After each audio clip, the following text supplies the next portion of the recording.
Mielőtt elkezdjénk a videót, igen, tudom, megint 2 hónapot kihagytam, de ez azért volt, mert azt hittem, hogy a PS4-en mégiscsak tudok majd élő közvetítéseket felvenni.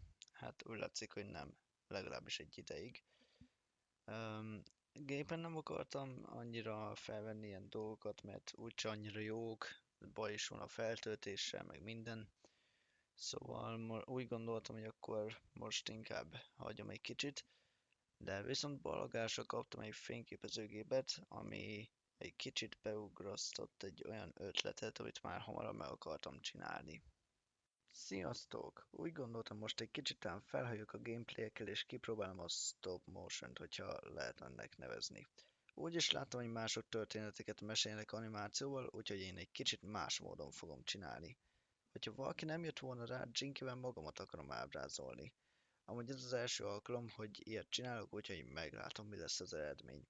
Na de a lényeg. Ősszel már gimis leszek, tehát nem arra az osztályra gondolok, amelyikben leszek, hanem amiben voltam. A.k.a. általános. Nem is tudom pontosan, hogy nevezzem el a videót, de azért 8 év alatt nagyon ingatlan volt az osztály létszám. Valamikor többen, valamikor kevesebben, valamikor ugyanannyian voltunk.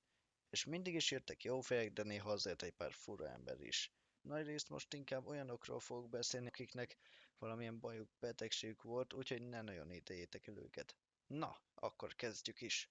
Alsóban, pontosan nem tudom mikor, jött egy új srác. Legyen mondjuk Hydro. Ez csak olyan diszkréció miatt csinálom. Személyi jogok. Róla köztudott volt, hogy valami baj lehetett a kiválasztó szervrendszerével. Hú, de tudományos vagyok, így szinte minden órán el kellett mennie húgyálni. Na hát ez a tanárnőt egy idő után elkezdte idegesíteni, és mondta, hogy menjenek el orvoshoz, stb. Már nem is tudom talán, mit mondott volna ilyet Hydro, hogy már voltak orvosnál, vagy nincs semmi baja, vagy mindegy. Hát el tudjátok képzelni, hogy mit gondolhatott egy csomó alsós arról, hogy mindig ezt hallották. El kell mennem WC-re, már megint pisilni kell. Igen, elég sok minden hülyeség lett kitalálva ezzel kapcsolatban. Inkább nem részletezem. Hyrule nem volt túl sok ideig az iskolában. Mit is mondhatnék, remélem jobban van.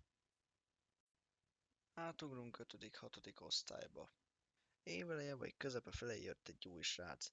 Ő Liam Wuzzó. Na, ő egész normálisnak tűnt, még össze is haverkodtam vele. Simán elbeszélgettünk a Cartoon Networkről, meg másról. Szóval mi is a baj? Hát Wuzzónak volt egy valamilyen betegsége, hogyha valami rosszul sült el, akkor elborult az agya. Mikor először láttuk ilyen állapotban, kurvára beparáztunk. Talán rossz dolgozatot írt, vagy nem tudom. Ha jól emlékszem, felborította a padot és kiabált. Egyszerűen Tom volt. Nagyon félelmetes volt. Ekkor még nem tudtuk, hogy egy hét múlva mi következik be. Szerintem simán el lehet nevezni ítélet napjának. Tisztán emlékszem. Töri óra volt. Az amúgy kedves tanár rászólt Fuzzora, hogy ne firkáljon a padon. Erre Wuzzó csak még jobban elkezdett firkálni. A tanár próbálta megállítani, erre viszont felborította a padot. És aztán meghúzta pattáns alját, tombolt, elment a padok mellett és bement a sorokba. El nem tudjátok képzelni, mennyire féltünk, mikor a padok mellett ment el. Bármelyikünket bármikor megtámadhatta.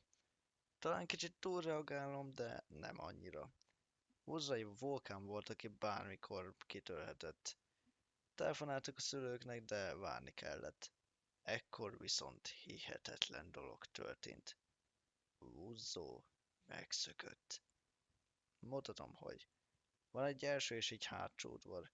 Ezek egy kicsit össze vannak kötve az iskola melletti gimnáziummal, amúgy ide fogok járni. Elfutott a gimi előtt, úgyhogy kikerülte a kerítéseket, és az utolsón, ami az iskolát és a gimit határolta, átmászott. A rendőrség elkezdte keresni. Voltak pletykák, miszerint Baktóig jutott, na hát Szegeden lakok, ez is kiderült, de elvileg a belvárosi hídig jutott. Az első még talán reálisabb, de ha valaki a térképen megnézi a Gedói iskola és a másik helyszínek valamelyikkel közötti távolságot, az rájön, hogy ezt lábbal megtenni nem semmi. Ezért is busszal ment, de talán a sofőr valahol aztán kirakta, mert hallott az eseményekről. És hogy miért pont Újszeged felé vette az irányt? Talán mert ott volt a testvére, aki érdekes módon szinte ugyanakkor találkozott össze Wuzzóval, mikor a rendőrség is. Nem vagyok biztos ezekben, de az biztos, hogy ettől kezdve magántanuló lett. Mindenki elkezdett az osztályban teóriázgatni, hogy majd visszatér vagy betör valakihez és pusztítani fog.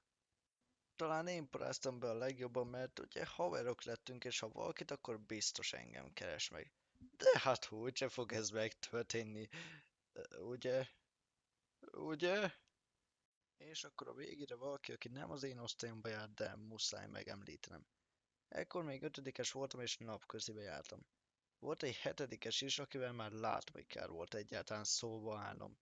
Na neki az eszével volt baja. Konkrétan ez játszódott le minden nap találkoztunk. Szia, Bazsi!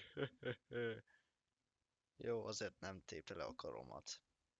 Tudnék én bárkiről mesélni bármit, beleértve magamat, de szerintem ennyi elég lesz, és most ezek ugrottak be. Biztos mindenkinek vannak voltak fura osztálytársai, de szerintem ezek után kicsit gondoljátok át, hogy talán még szerencsésebbek is vagytok, mint én. Főleg a második szorira gondolok.